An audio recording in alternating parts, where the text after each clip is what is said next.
everyone. I'd like to welcome you all back to Life Beyond the Clouds, and I would really like to thank Peter for coming on here today. And I know he's very busy and he travels. He's a doctor, he's a surgeon, and we're going to talk about this. And we also want to talk about, we sometimes overlook how men are also connected to the divine. We think that it's women and that it's only women, and how it's really important for people to see another side of this. And especially with you being as brilliant as you are, how a lot of times honestly, and scientists really won't look at the other side of the divine, right? It's very scientific, and it's, if you can't explain it or write it, it doesn't make sense. And I know for you, there's another whole side to you, and how it's really guided and connected you on this life journey. And I believe it's really brought you to a lot of the decisions that you're making right now and where you're at, and the connection to understanding that there's something so much more than what we see. It's still guiding you to where you're going. So I really want you to introduce yourself and talk a little bit about this. And then I want to, of course, pick up messages as we go, because they're always here and they're always wanting to come in to let you know that they're guiding you and that they're loving you and taking care of you. And these decisions and the places that you're going right now are much bigger than what you think.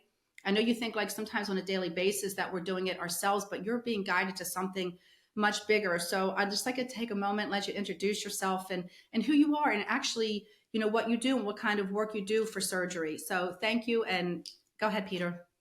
Hi, my name is Peter Liel. I am, as Renee mentioned, I'm a doctor, but how I got there was very interesting. I didn't necessarily want to be a doctor because, unfortunately, or fortunately, depending on how you look at it, my father is a doctor, was a doctor, and he wanted to have many doctors. Unfortunately, or fortunately, depending on how you look at it, I'm the only guy that actually did that. So I became a physician at the behest of my doctor, and I will say, fortunately, I'm actually pretty good at my job. I did some medical school in Pennsylvania. I did my surgical residency at University of Maryland, and then I've been a practicing surgeon. Now that I think about it, a long time. Like, it cringes. I'm almost 20 years. No, over 20 years when you think about it. So I was a practicing bariatric surgeon, so I did surgery for weight loss and obesity. And I got interested in more alternative medicines when I realized, or I came to the realization that obesity surgery doesn't work the way we think it does. And then once you start looking at alternative medicine, you start looking at alternative theories of the human body, of how we are here on Earth, and the energetic nature of our beings. And once you start looking at that, you start looking and going down the rabbit hole of, well, what are some of the more non-mainstream theories of our existence here on Earth? And I think that's when I started reading about the Law of One series, where there was a channel of some persons from, we'll call it higher dimensions, that are discussing what Earth is. And once you start looking at that, you start looking at other, say, Far Eastern theories or other, say, Christian teachings that are not current. There are more books in the Bible than currently are taught in the King James or whatever. And once you start looking at that, it's like, wow, how much has been concealed about what is the nature of our existence here. And that's where, again, I also have a doctorate, so I have a research background. And as you mentioned earlier, our current science teaches if we can't measure it, it doesn't exist. And I think that's very short-sighted. More importantly, our current science ignores many things that they have measured and they have found, but for whatever reason, a lot of it's concealed. For example, the Russians are very sophisticated in electromagnetic frequency and measurement thereof. That stuff is very interesting. We don't know about that on the American side. They don't allow microwave ovens in Russia because they know that it's dangerous. I didn't know that. Yeah, they're illegal because the microwaves, we believe, or we are taught in America, that it's just heating the food, and if you delve into it, it's literally destroying the structure of the food that we're eating to make it to a point that it's either not nutritious or frankly toxic. So the Russians know that. They are far more sophisticated in their understanding of microwaves cellular networks, Wi-Fi, than we understand.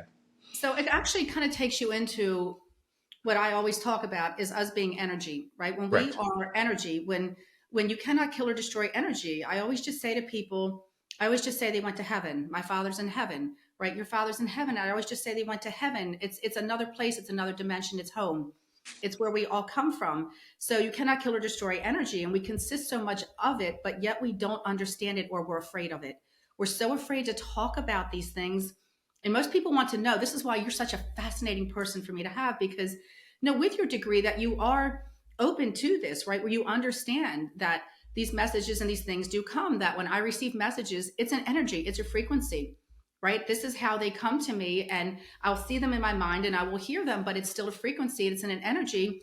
And this is what we consist of. So when we look at it like this, it makes it not as scary. We look at it and we're so afraid of what we don't know. And I just think the more people talk about this, and especially even with men, I'll have some men come and they kind of come in quietly, or they'll want to know, or they'll want to do mostly FaceTime, because it's like they're afraid to open, but they still need this. We all need this. We all need to understand that on our daily life, there's something more guiding us, that's helping us, that's watching over us. And why would you not want to invite that in when you know that it's good? I don't mean other things. I'm talking about when you talk about the divine and your higher power and the God force and the light, when they just want to help you. If somebody knocked on your door and gave you $1,000 and said, here you go, and you said, what do I have to do for it? You said nothing, right? It's the same with the divine. They're just saying, just talk to me and I'm here. We were all given this. So I just think even the way you talk about this is so fascinating, because there's so much more that we just don't understand. And you are right with the Bible. There's so many versions, so much has been removed,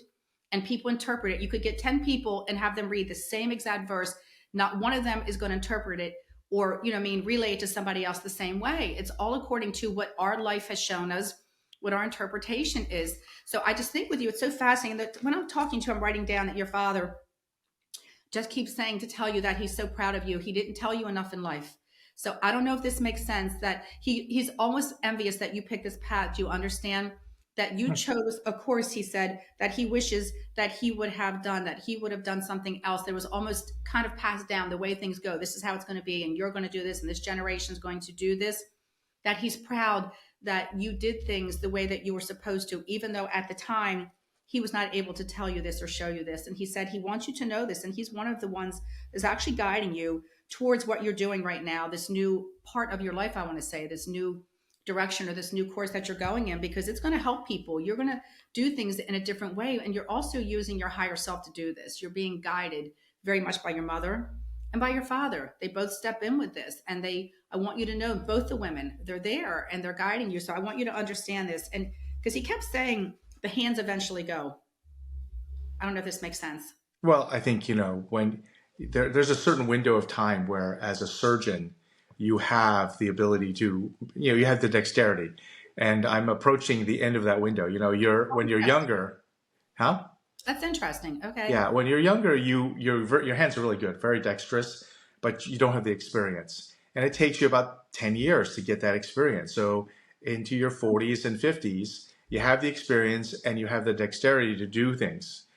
And then as you approach your 60s and into the 70s, you lose the dexterity. You have all the experience, but you can't execute it.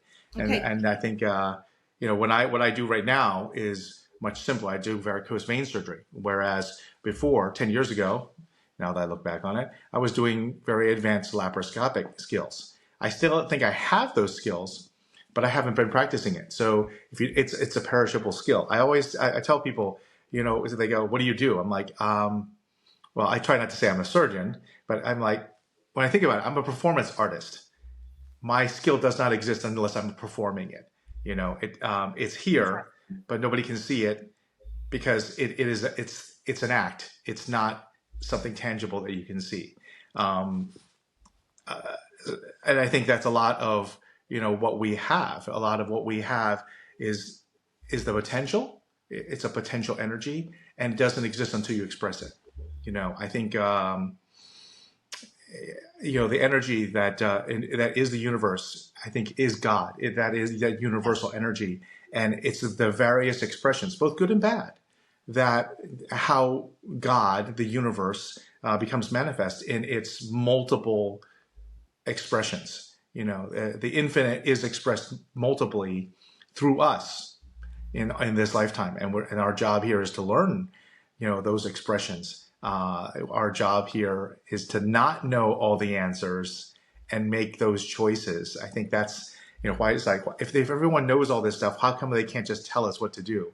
And I think the answer is because if you knew the answer, you're cheating. You have to chunk through the test and make your own decisions and choices, and that tells you whether you got it right or not. And see, I love that, and that's exactly when people will say that to me, or they'll ask, can I read my, no, I don't read minds. I don't do that. We have decisions. And it's the truth. It's like giving somebody the answers to a test you would never study. Even with past lives where people have remembered other things, that interferes with this one. See, God is divine. He knew what he was doing. Like, his plan is, we come here to learn. And I always just think we come here to bring our light into a world that maybe it's not as bright as heaven. We come here to bring our light and to bring hope to people and pass on our knowledge also. When we learn things to other people, it's not about judging or condemning, and we do a lot of that. And it's not about always competing. If we compete, it should be with yourself to make yourself a better person, right? To always want to just advance yourself. It's never about looking at somebody else and feeling superior to them, because you never know in your life what you're going to experience. I think it's always about trying to pass on that light to someone else, to help, to guide them, to teach them, to show them, because there's always someone that has more knowledge than us. And we look to them for guidance. That's why we go to people like you, to doctors, because if there's something wrong, we don't know what it is. So we go to people like you and say, can you please help me? Can you fix it also? Not can you just tell me and describe it? It's, can you please help me? Can you fix it? Can you make it better?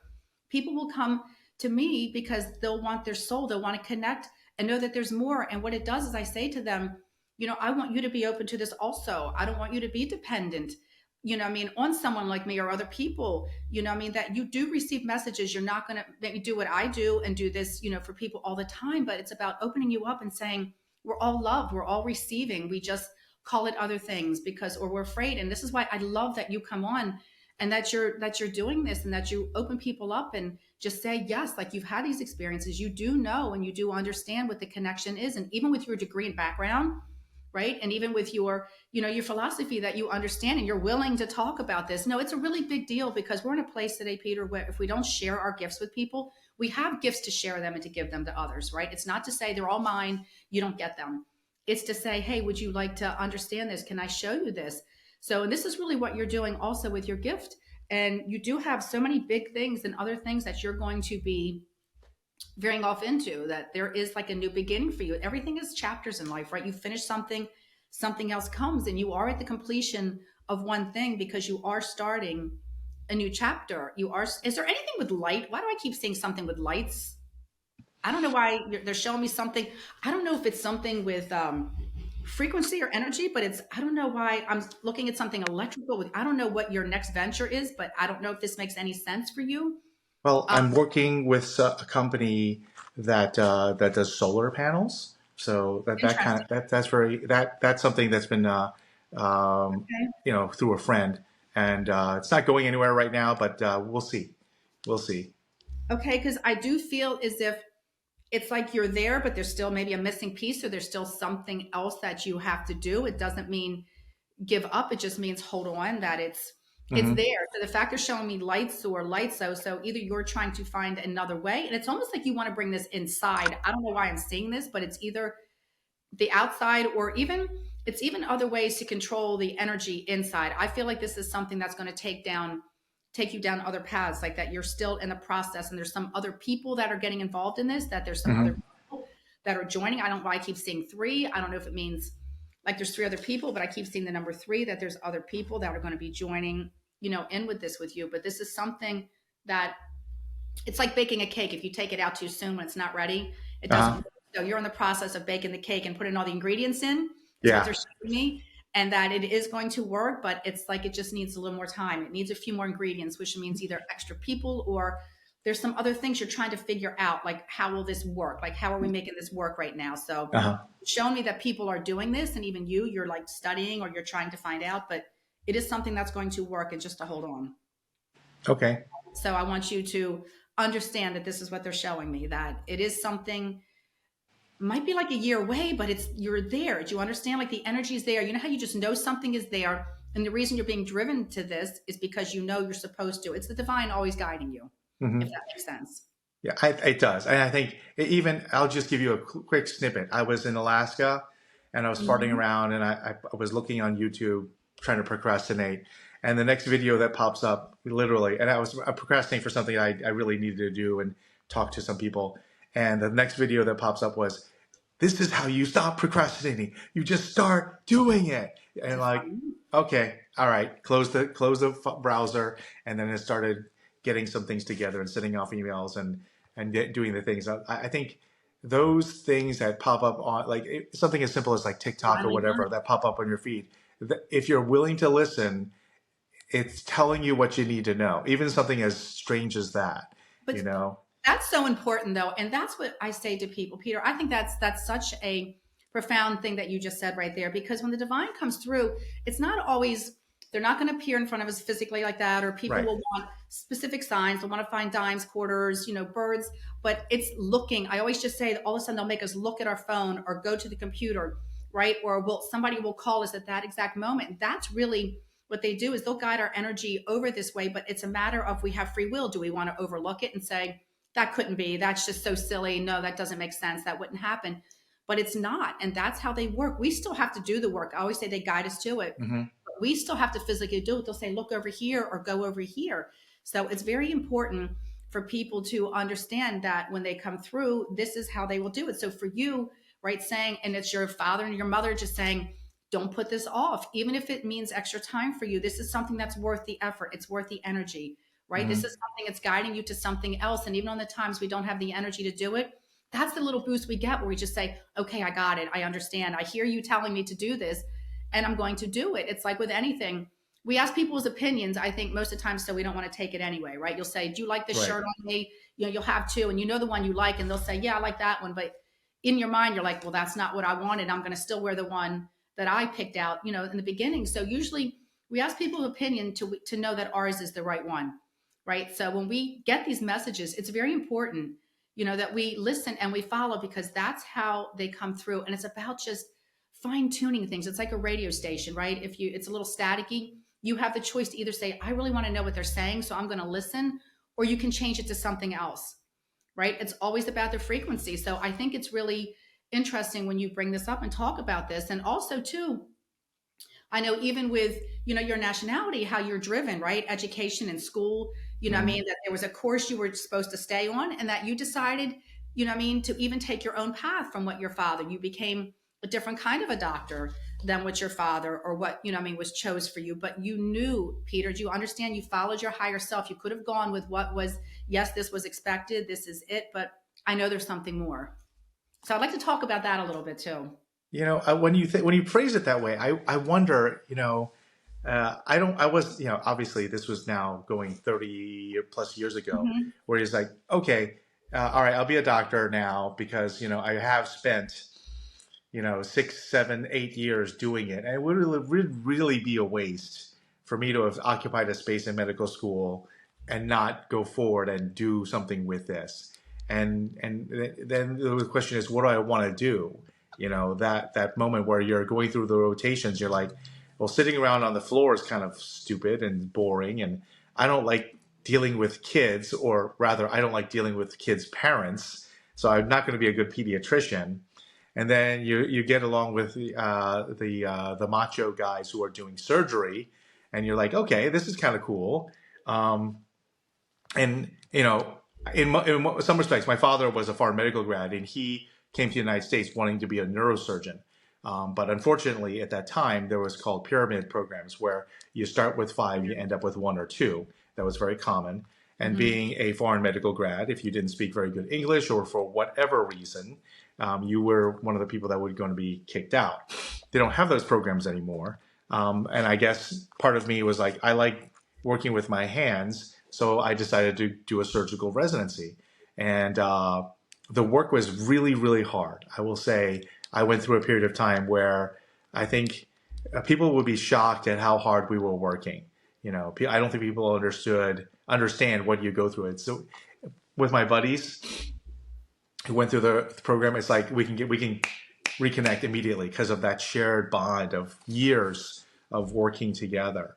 I think it's similar to the military, where you literally go through very rigorous experiences together, and you get that bond with the Mm-hmm. people you go through. And I think that was very useful for me to have that kind of connection, because I think it sets you up in the future for realizing you can have a depth of connection with people that that most people don't have. I think it prepares you for that.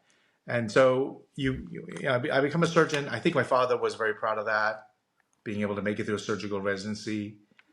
Mm-hmm. But as you've alluded to, I think I got to the point where I am at the point where, I know I can do this stuff, the hands on. And it doesn't, like you said, it does not excite me anymore. I feel like, okay, challenge completed. Mm-hmm. Now I need to try to get better at something else. And I think that's where the alternative medicine, the alternative theories of medicine really intrigue me, because those are things that are not taught, and they dovetail nicely with what we are talking about. The energetic spiritual is not separate from the energetic body. They where our perceptions of it are different because we're constrained in our limited senses. But there's so many other planes and levels of energy that are surrounding us. I wish we're literally blind to what's going on around us. We are. And people like you are so attuned to some of those energies that, to me, it's like, how can you possibly know that? Who's telling you this? Because nobody can possibly know that. How can you get attuned to that? And I can't tune into that. When you tell me my father says this, I'm like, where is he? That part is frustrating because, and I know it's a special gift.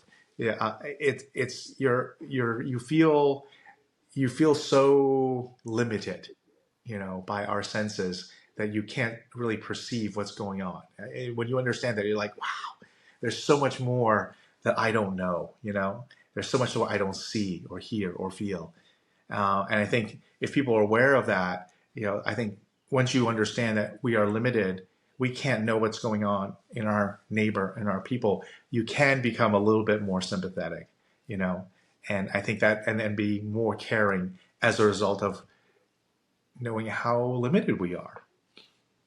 And even with what I do, there's always there's always that limit, right? You can't know everything. That's for God, right? I see the heaven and the things that God wants me to see, and it's to help to move people forward, to not to give up, to give hope back to a world and to people that have lost it. And when we come in, we're these little children, we have these dreams, and you run around as a child and you don't worry about money, houses, things, cars, material things. And then as we get older, and then even with social media, it has just taken us down a rabbit hole that Mm-hmm. you base your whole life on how many likes you get. That determines your self-worth for the day, or how you validate yourself, when your soul is such an amazing thing. We haven't even tapped into the wonder, right, of what is, and how we all receive messages. Your gift is amazing, Peter. I look at what you do and I think you came in with this. God gave you this. This was your destiny. This was your journey, right, to do this, to help people. I look and I'm in awe of this. People and doctors like you, what you do, and you save lives, and you just keep doing it. It's an amazing gift that you chose to come in with, to help and to save people. So we're all saving people, just in different ways, right? Mm-hmm. Even I could say a kind word, saying something nice to someone, it's like that ripple effect. It goes on forever. It will change the course of someone's day when you say something nice to someone, or you open the door, or you help someone, right? Or take the time just to call someone and just say, hey, I'm thinking of you. Those are amazing things. We always think it has to be so grand or so big, right? That the whole world has to know about it. I always say it's the small things that are the big things. It's the small messages that I give to people that I find more amazing, or that they will, when I'll just tell them something so small, like you hang, you know what I mean? You have pickle ornaments that you hang on your tree in honor of your grandmother. She canned pickles, and you hang pickle ornament, and I'll see their face just light up and say, oh my God, yes, I do. Like, and that's what she did. Do you understand? It's those things that makes the heart just say, if they can know that, and they're with me that much, then I'm that loved. And it's about really giving back, and and showing this. I try to give this to people. You know that I'll message people if I get something. I don't hold on to it. I try to pass it on. I don't feel that it's mine. I don't Hmm. think that I own this. I think that this is part of something, you know, what I mean, that you do. And it's like with you will reach out. You've been like that. I could call you for anything, and you would, no questions asked, you know, try to help with something. You use your gift in such a beautiful way. And I just think when you do that, so much comes back. That's why we're here. We're all here to help each other, right? On this journey for the amount of time that we're here. And if we start looking at our own gifts as if they matter and start working on ours and not look at, you know, other people's, like comparing just makes you really either feel superior or inferior, and neither one is good, Hmm. right? We're either comparing and saying, oh, I'm better than they are. We're saying, oh my God, I wish I was them. Either one's going to get us trouble. We have to look at what we were given. We were all given something, find what it is, and find every day a way to make it better. And we advance, right? I used to be a hairdresser for, you know, 30 some years, you know, so we all have many different places, you know, even though I was doing it, I would get messages for people and I would want to say it to them, and how it just took time for me to understand, me being Catholic. Is this okay? You know, you struggle with that too, Right. right? You're just like, oh my gosh, is this okay to do this? People don't understand. I never took this lightly. I was 9 years old. You know, I didn't ask for this. I didn't look for it. I didn't sit and, you know, go into these, you know, meditative states and say, I want this. It just was always there for me. I was always talking to people, and it was always good.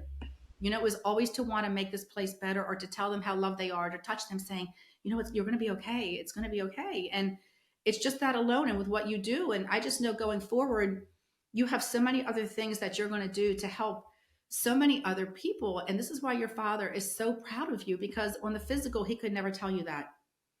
And he could never, ever tell you this. And he wishes that that's his one regret before he left, that he told you that more. Do you understand? That he wishes he would have said this to you, that you actually broke the mold and did things that, you know, it's like when you're kind of put in this box, kind of like you were. It's like you will do this, and then this happens, and then this happens. When you're just kind of saying like no. And I would like to even ask you, like, what was your first experience with the divine that opened you up to this? Because it's very deep rooted with you. Like, you are definitely connected. You definitely are receiving messages. And I would really like to know, what was your first experience that made you say, you know what, there is something more, and I know that I'm being guided. I don't know if I have a moment where I say I realize that. Hmm. You know, when I think about it, um, you know, just going down the esoteric rabbit hole, you know, so once I discovered that, or a lot of what I was taught in medical school and in my profession was not necessarily correct. You know, then you start looking at what else isn't correct. You know, okay, nutrition teaching is definitely not correct. Okay, and then you start digging in. It's like, oh, it's been manipulated by people who had other ulterior motives. And then you start looking at, oh, what else has been manipulated? Oh, the basis of our healthcare system has been manipulated since the early 1930s. It's been taken over by a cabal of people who don't want you to know about sound wave therapy or light frequency therapy or naturopathic herbs. They were systematically eliminated and ostracized from the medical establishment when we had a huge, wide array of different treatment technologies, above and beyond just using pills and medicines. Diet, sanatoriums, where you were exposed to light and sun and bathed in sunlight, you know, so many other things. And then you start delving into, well, why does sound frequency work? Why does light frequency work? Oh, it's like, oh, there are, on a biochemical level, we are not chemical organisms. We are energetic organisms. Oh, you know, so microwaves, the human resonance, you know, the natural frequency of the earth, 7.83 hertz, you know, why is that? Why are we in tune with that? Oh, all the other stuff around us can disrupt that frequency. What happens when that happens? You know, I don't know the whole answer, but it's not really good. It's not natural, you know, and how we even survive in this environment where there are disruptive electromagnetic frequencies all around us. How does that affect our connection with the divine? You know, the other frequencies that are trying to communicate or connect with us and are just being blasted by noise. When you start thinking about that, it's like, wow, why are there more and more cell towers, more and more transmitters as we approach this time of incredible change? Why is that? And then you start thinking, why would we want all that other stuff when the old cell networks works just fine? Wi-Fi works just fine. Why do we even choose these frequencies? Why is it 24 gigahertz, 2.4 gigahertz, 5 point something gigahertz? Why is it that? Why did we pick those frequencies to transmit on? That's interesting. But in regards to actual, communication, I don't know if I ever realized that until I met you, and I think sometimes you need something more at the conscious level. There might be something that happens and you're sort of like, again, ascribed to chance or circumstance. But when I met you, I was able to sort of get a question answered on the conscious level and see and hear an answer that literally no one else could possibly know. You can't research it. You can't Google it. You had to have been there to be able to tell me what you told me, or have someone who was there tell you what you tell me. And I think I was already ready to believe that kind of stuff because of all the research and understanding that went into it. I think you have to be ready to hear the message, at both the subconscious level and at the conscious level. And I think that's the work that you have to do in order to be receptive to these messages. If you are a skeptic and you haven't investigated other possibilities or other knowledge that people are not commonly aware of, you may not be ready to understand messages that are trying to guide you and continue on your journey here. I think that's what is very gratifying with being able to talk to you, is that every now you get a more conscious. It's like, hey, is this correct? You're like, yeah, you're on the right path. Keep going. I'm like, okay, I'll take that. That kind of a little confirmation, a little tweak, a little guidance. I think. And I think that this, Peter, is what's so important. I think with what I do, I always just say, I don't search out people. When they come, they're ready, right? When they come, they need to come, and you come when you're supposed to.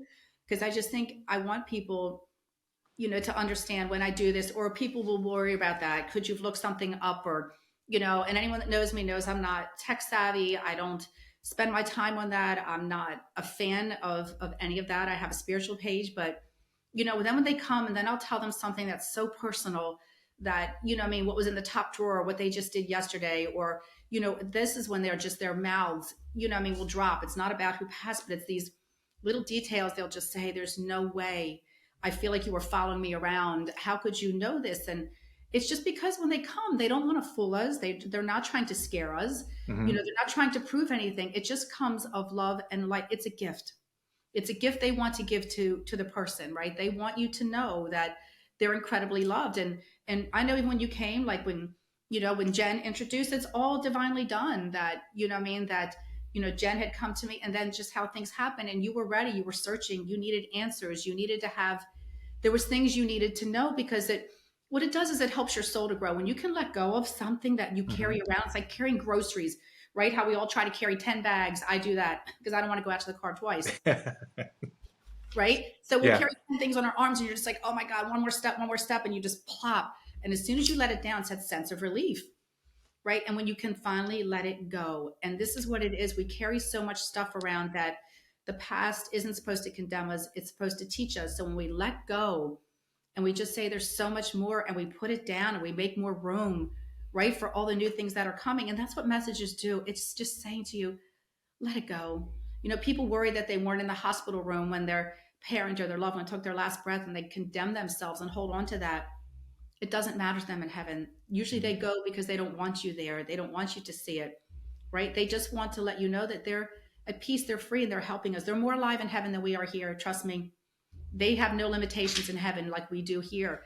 So I just think you're an amazing, fascinating person. And I think where you're going with the divine, is really guiding you. Your connection and staying connected to it is really what's taking you places, because I know you tap in and I know you're receiving, information. I know that you are. I know that your mother loves you dearly and you are being guided from a place, and I want you to know that they are together, even if you understand on the physical there was separations, but they come in so together because this is where their energy is for you. They love you, and you are doing exactly what you're supposed to be doing right now. And I just need you to understand that. And I think you do know that. So it's just to me, it was an amazing conversation with you. I'm going to have you back on again, because I don't even think we have begun to tap in to what you have, the knowledge that you carry, where you're going to be going, what you're going to be doing. I think you're going to change things in a very big way. I think this is a very new and beginning journey for you. It's like you completed the other, right? You had to go through that process in order to get here. And you're going to actually use the spiritual to help you with this, which I love, because you do invite this in and you understand that these messages, or like you said, to look at the computer and to stop procrastinating. Well, it might be next time you look at it and it says, for something else that you're doing, something to do with energy, right? Then you just say, oh, I want to research this.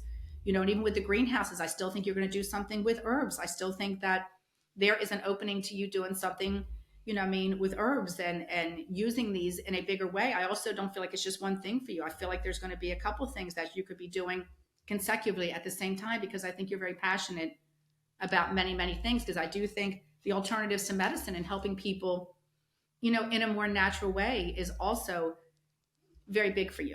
Mm-hmm. Right. So I think you will be doing that also. So I don't want you to even stay focused just on one thing, because you can do many things. And I think you understand that. And I think you know that. Peter, I think having people on like you is such a big deal. That you would take your time and honestly and open up to this and just talk about that there is more, and want to open other people up to this and not to be afraid, and understand how it's just helped you on your journey. I think I can't thank you enough from the bottom of my heart for what you do. I can't thank you because I know you are extremely busy, and I thank you. I know you just flew in because you fly all over for medical stuff. So, I do want to thank you, but is there anything that you feel is very important, or anything that you would like to convey before we finish?